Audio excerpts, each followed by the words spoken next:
tirando toda a inquietude, Senhor, Pai, tirando toda a distração, tudo aquilo que nos tira do centro da Tua voz, Pai. Senhor, Tu tens liberdade nesta noite para falar aos nossos corações. Senhor, eu me coloco diante da Tua presença, Senhor, como Teu instrumento, como Teu vaso, Senhor. Usa, Senhor, conforme a Tua vontade, Senhor. Me direciona, Senhor, a cada capítulo, a cada versículo, Senhor. Me direciona, vai trazendo, Senhor, um pãozinho fresquinho do alto do céu, Pai. Ah, Senhor, estou aqui para Te servir, para servir a Tua noiva, Senhor. Por isso, Pai, usa conforme a Tua vontade. Esse é o meu pedido em nome de Jesus. Amém. Abra as vossas Bíblias no livro do profeta Jeremias. Livro de Jeremias, no capítulo de número 2. Aleluia, Jesus. Livro de Jeremias, capítulo de número 2. Na minha Bíblia traz por título: O Senhor acusa o seu povo. O Senhor me deu outra mensagem: vá e proclame essa mensagem para Jerusalém. Assim diz o Senhor: lembro-me de quando você desejava me agradar, quando era uma jovem noiva muito tempo atrás. Você me amava e me seguia, até mesmo no deserto. Naqueles dias Israel era santo para o Senhor, era como os primeiros frutos de sua colheita. Todos que faziam mal ao seu povo eram declarados culpados, e sobre eles vinha calamidade. Eu, o Senhor, falei. Ouça a palavra do Senhor, descendentes de Jacó, e todas as famílias de Israel. Assim diz o Senhor: que defeitos seus antepassados encontraram em mim, para que se afastassem tanto? Foram atrás de ídolos inúteis, e eles próprios se tornaram inúteis. Não perguntaram onde está o Senhor, que nos tirou do Egito em segurança e nos conduziu pelo deserto, uma terra árida e cheia de covas, terra seca e densa escuridão, onde ninguém vive e pela qual ninguém passa. E quando os trouxe de volta uma terra fértil para desfrutar de sua fartura e as coisas boas que ela produzia, eles contaminaram a minha terra e corromperam a herança que eu lhes tinha dado. Os sacerdotes não perguntaram aonde está o Senhor. Os que ensinavam minha lei não me deram atenção. Os governantes se voltaram contra mim. Os profetas falaram em nome de Baal e foram atrás de ídolos inúteis. Portanto, apresentarei a minha acusação contra vocês, diz o Senhor. Também apresentarei acusações contra os seus descendentes. Vão para a terra de Cipre no oeste e vejam. Vão para a terra de Quedar no leste e prestem atenção. Alguém já ouviu falar algo parecido? Alguma vez uma nação trocou seus deuses por outros? Mesmo que sejam deuses de verdade, mesmo que não sejam deuses de verdade. O meu povo, no entanto, trocou o seu Deus glorioso por ídolos inúteis. Os céus espantam diante disso, ficam horrorizados e abalados, diz o Senhor. Pois o meu povo cometeu duas maldades: abandonaram a mim a fonte de água viva e cavaram para si cisternas rachadas que não podem reter águas. A igreja pode tomar assento. Estamos no propósito contínuo chamado a maturidade, onde durante 21 dias temos orado e nos apresentado ao Senhor, buscando a Ele a direção, quais áreas da nossa vida precisamos buscar essa maturidade. E eu confesso que quando eu comecei a ler essa passagem, de primeiro momento eu não entendi o que o Senhor queria ministrar ao meu coração. Mas quando eu me lembrei que na terça ministrava, eu comecei a ligar todos os devocionais que eu havia feito. E eu entendi a palavra do Senhor para este tempo, para esta noite. E nós vamos ver que a palavra do Senhor ela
momento, porque todo escolhido, ele precisa renunciar. Todo escolhido, o chamado não é fácil, não é um chamado confortável, não. É um chamado doloroso, que muitas das vezes nós vamos ter que renunciar até aquilo que nos é por direito. Jeremias, ele é designado como profeta, mas o cenário ao qual Jeremias vai exercer o seu chamado não é um cenário nada favorável. Por quê? Porque é um cenário que Deus está entristecido. É um cenário em qual Deus, o próprio Deus de Israel, ele chama Jeremias, ele diz a Jeremias: ei, o meu povo se esqueceu de mim, o meu povo me trocou, o meu povo deixou de beber da fonte para tomar em cisternas rachadas. E nós vamos ver que no capítulo 2 ao capítulo 24, 25, Jeremias vai profetizar sobre o exílio. Até o 24, Jeremias vai dizer ao povo: converta os seus caminhos, volte ao Senhor, volte para a fonte da água da vida. Mas o povo ouviu? O povo não ouviu. O povo não deu ouvido. Muito pelo contrário, o que o povo continuou a fazer? A ter ídolos. E aí nós vamos dizer: pastora Ana, mas eu não adoro a santo, eu não tenho esculturas de santo na minha casa. Mas deixa eu te falar, ídolo é tudo aquilo que ocupa o lugar de Deus. Tudo aquilo que tem em teu coração, muito mais do que a presença de Deus, é um ídolo para você. Em alguns casos, o nosso cônjuge é o nosso ídolo. Deus o livre se faltar o cônjuge. Em alguns casos, o ídolo é os próprios filhos. Em outros, são o trabalho. Em alguns, são as distrações, as redes sociais.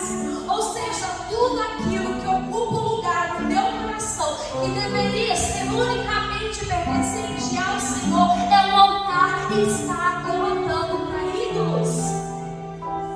Nós vamos ter que, toda vez que o meu coração, pode fazer um teste, todas as vezes que o teu coração se afastar da presença do Senhor, todas as vezes que você não orar, que você não jejuar, que você não estiver aqui, em comunhão com os teus irmãos, um altar será levantado e não será um altar para o Senhor.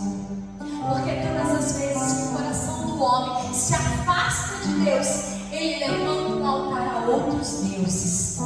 E a palavra do Senhor vai dizer para mim e para você que só existe dois senhores: ou é Deus ou é o diabo. Se Deus não está no altar do teu coração, minha irmã, meu irmão, eu sinto te dizer, mas quem está governando não é Deus.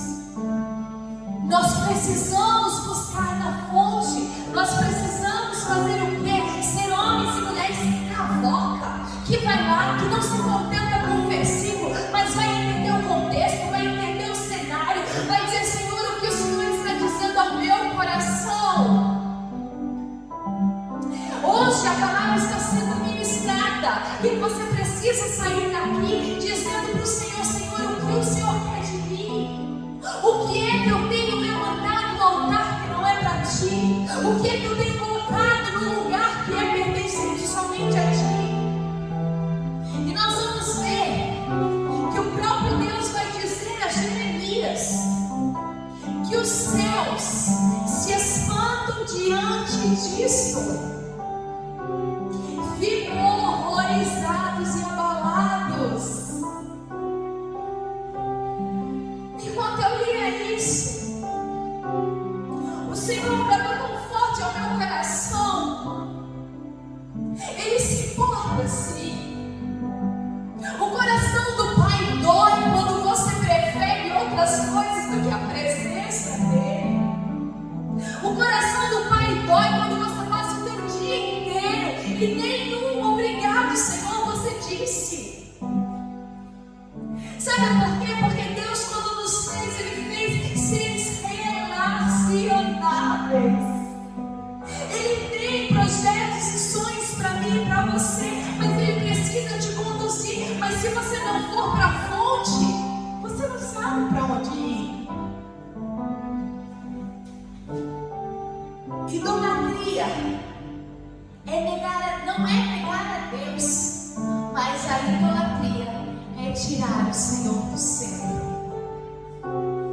Será que nós estamos praticando idolatria? Será que eu e você temos Deus no centro de tudo? Ou será que o Senhor só é centro quando aperta? Quando o negócio aperta, daí a gente lembra que o Senhor é centro de tudo. Eu lembro, o pastor Ramon, ele tinha sempre o costume de dizer, até o Luiz começou a dizer, quando nós dizia assim, eu quero 3008. Ele não dizia eu quero. Ele dizia, se o Senhor me permitir, eu quero ter o 3008. E o Gustavo, ele disse a mesma coisa. Se o Senhor permitir, agora ele diz, se o Senhor não voltar. Se o Senhor me permitir. Só que muitas das vezes nós estamos tomando atitudes. E quando a coisa fere, aí a gente corre para a presença do Senhor. Nós precisamos reconhecer aonde é que nós nos perdemos da fonte. Aonde foi que nós paramos de beber na fonte e fomos para cisternas rachadas. Cisterna rachada não retém água. Cisterna rachada, a água não flui. Mas a fonte não. Você vai lá, a água está fresquinha. É água nova. Ela vai te nutrir. É água boa. Não é água parada. Não é água empoçada. Deus maravilhoso. Nós vamos ver que no 13 o Senhor vai dizer assim: pois o meu povo cometeu duas maldades. Abandonaram a minha fonte de água viva. Quando ele diz que nós abandonamos, que o povo abandonou, ele não está dizendo que ele perdeu, que o povo me perdeu, não. Ele diz que o povo me abandonou. Ou seja, sempre haverá um caminho de volta. Sempre haverá um caminho de volta. O Senhor, ele não quer ser, eu sempre digo, o Senhor, ele não quer ser alguém que não quer ser encontrado por mim e você não. Muito pelo contrário, todas as tardes ele descia no jardim do Éden para ver como Adão e Eva estavam. Todos os dias ele está pronto para ver como eu e você estamos. E ele não quer só ver, porque o Senhor sabe até mesmo o que passa dentro da nossa mente. Mas ele quer nos ouvir. Não é gostoso quando a gente chega em casa, o cônjuge chega em casa, a gente dá aquele abraço apertado. Ou quando os nossos filhos chegam e a gente abraça, a gente chega, a gente olha nos olhos e diz: como você está? O Senhor tem saudades. O Senhor tem saudade de te pegar pelo colo. O Senhor tem saudade de quando você dizia: Senhor, senta aqui que eu quero conversar contigo. O Senhor tem ciúmes de mim e de você. Oh, Espírito Santo. Jeremias 25, no versículo 2 e diante, vai nos dizer assim: o profeta Jeremias disse a todo o povo de Judá e a todos os habitantes de Jerusalém: durante 23 anos, desde o início do terceiro ano do reinado de Josias, filho de Amon, rei de Judá, até hoje, o Senhor tem me dado suas mensagens. Eu as anunciei fielmente, mas vocês não ouviram. Repetidamente o Senhor tem enviado seus servos profetas, mas vocês não ouviram. E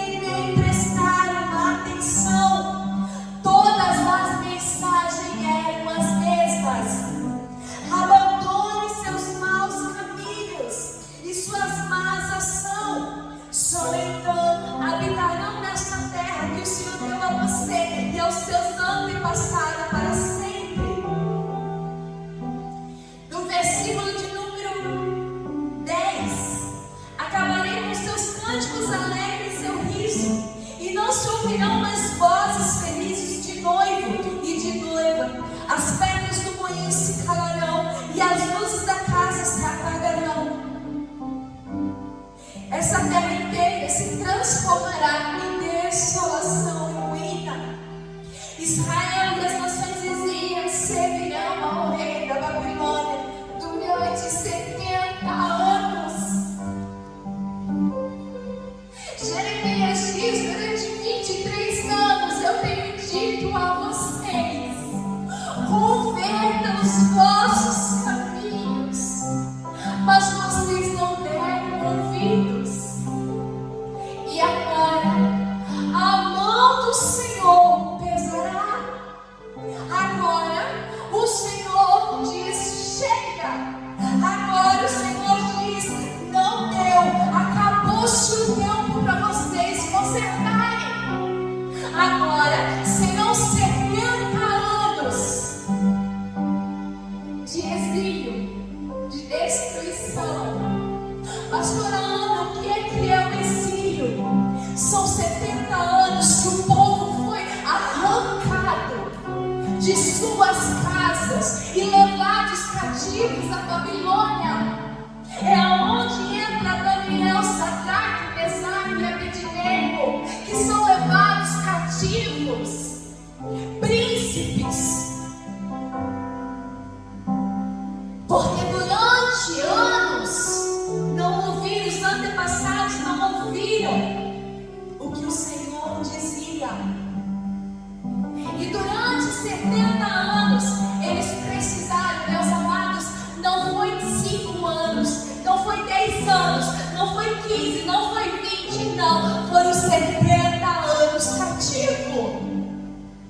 Foram 70 anos em que o povo de Israel perdeu a sua identidade. Porque quando Nabucodonosor leva para a Babilônia, a primeira atitude que ele faz é trocar os nomes, principalmente daqueles que serviam no reino. Ou seja, não tinha mais liberdade de expressar a sua adoração, não tinha mais a sua própria identidade. Foi mudado a identidade, perderam o contato com as suas famílias, perderam o conforto dos nossos lares. Tudo por quê? Porque lá atrás o Senhor já havia dito: mudem os vossos caminhos, destruam os altares a outros deuses. Isaías também vai profetizar: precisa derrubar os altares. Oh, Espírito Santo!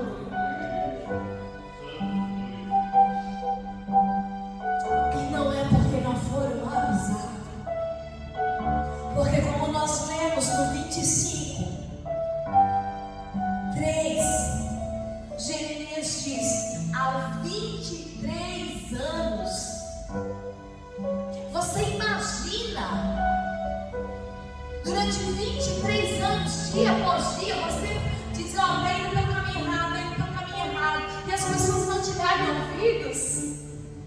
Imagina você ver as pessoas trilhando um caminho que é morte, e você vai lá e você diz: ó, não vai dar certo, e a pessoa: não.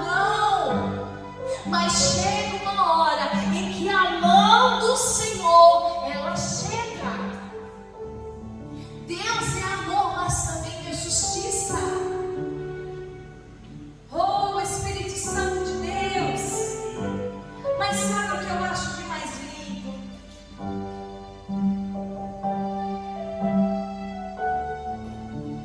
Sabe o que é mais lindo? É que ainda, apesar de tudo isso, Ele sempre faz o caminho de volta. Ele sempre cuida de mim, de você. Porque se nós formos lermos Jeremias 29,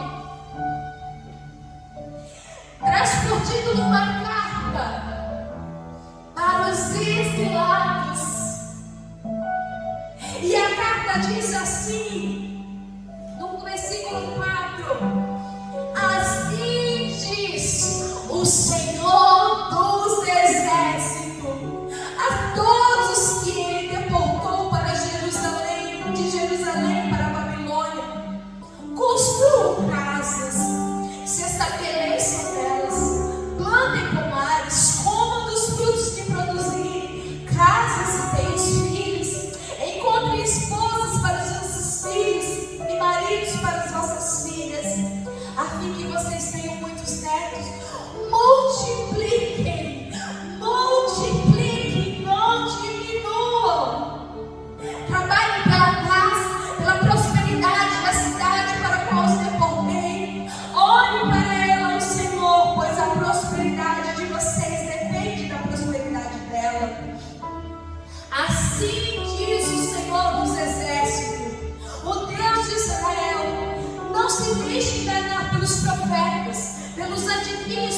precisava ver restauração. Oh, aleluia! Nós vamos ver que esse capítulo 29 é um anúncio de esperança, revelando que a história não ia terminar no exílio. A tua história não vai acabar no exílio, não. A tua história não vai acabar no sofrimento, não. A tua história não vai acabar na vergonha, não. Porque se você clamar ao Senhor, se você se voltar ao Senhor de todo o vosso coração, Ele sarará a tua terra, Ele sarará a tua casa, Ele sarará a tua descendência. Oh, aleluias! Deus, Ele vem com um plano perfeito de restauração.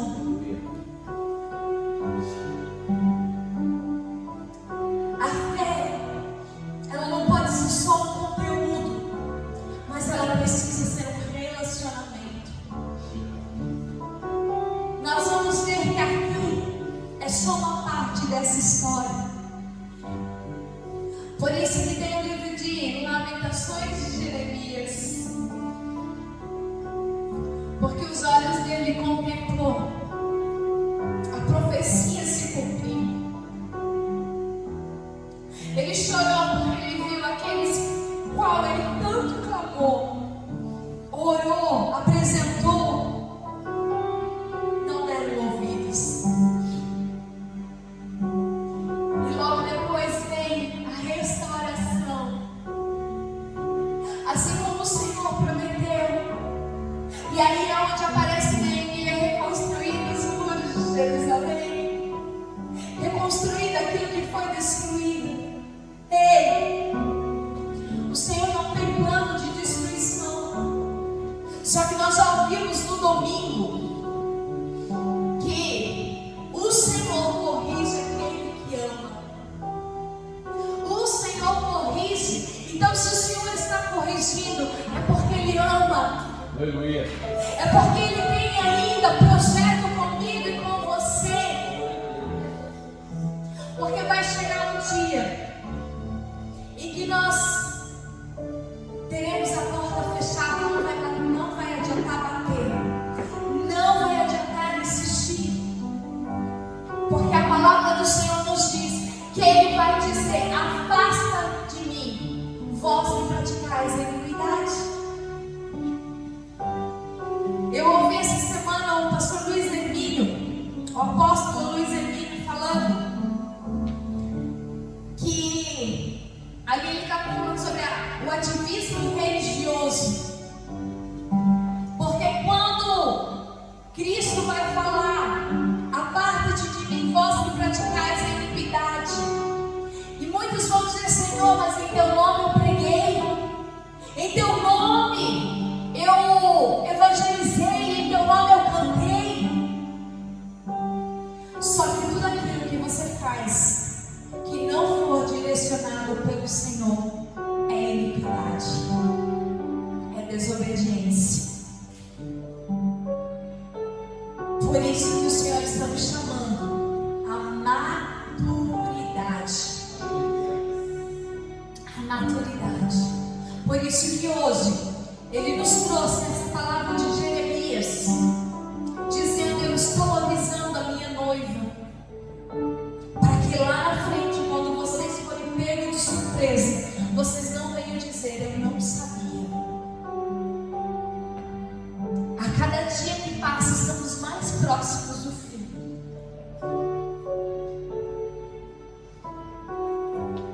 Nós vimos recente São José dos Pinhais tornado, tantas destruições, e cada vez mais o povo andando na força do seu braço. Ter maturidade é saber que nós precisamos ser dependentes daquele que escreveu a nossa história. Se coloque de pé.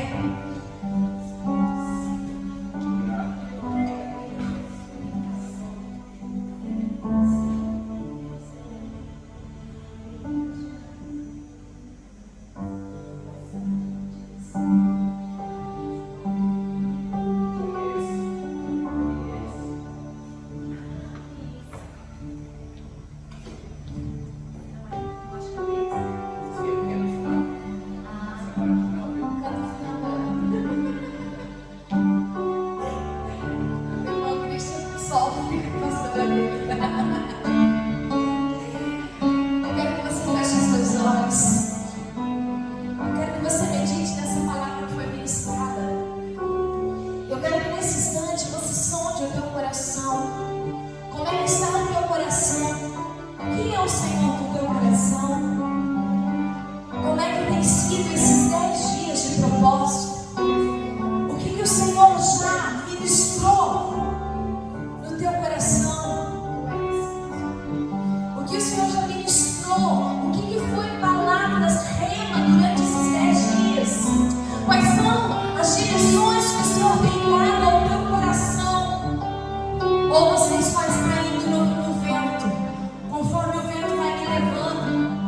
Terça-feira nós tivemos um culto aqui e hoje também sentimos a presença do Senhor. Mas terça-feira passada era como anjos cantassem junto. Nós estávamos em pouco, mas a experiência que nós tivemos foi só uma amostra do que Ele quer fazer no ano de 2026. Por isso Ele está dizendo: busque-me, clame a mim. Oh, aleluia! Oh, Espírito Santo, Santo, medite.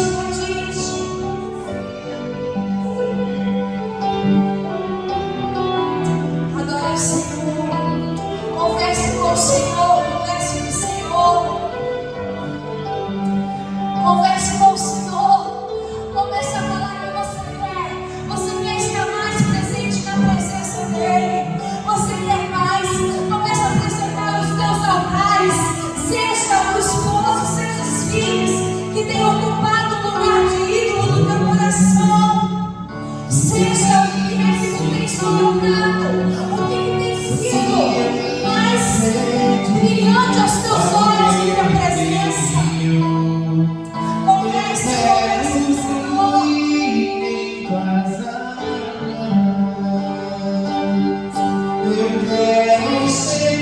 Deixe hoje aquilo que está te paralisando, aquilo que tem pegado em teu coração.